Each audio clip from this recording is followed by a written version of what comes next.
Los motivos que me llevan a escribir esto pueden parecer mínimos para alguien que sea ajeno a mí, pero puedo asegurar tener razones suficientes para escribirlo. Me hace gracia observar a mi alrededor y ver que todos sois ajenos a mi situación y sentimientos. Como todos tenéis una vida única, en mi opinión, mejor que la mía. Se supone que cuando se llega a casa se desconecta de los problemas, pero en mi caso eso no es posible, ya que no hacen más que aumentar.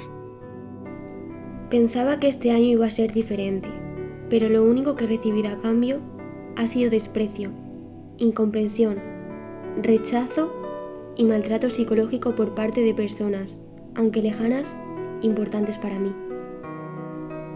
Quizás lo más duro fue darme cuenta de que no eras la persona de la que estaba enamorada. Ofreciste muchas ilusiones que resultaron ser falsas.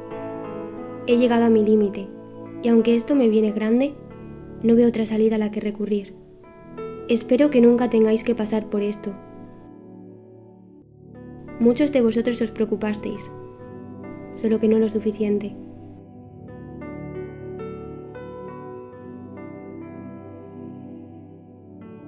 Y eso era lo que necesitaba averiguar. Lo que averigüé. Lo siento. Adiós.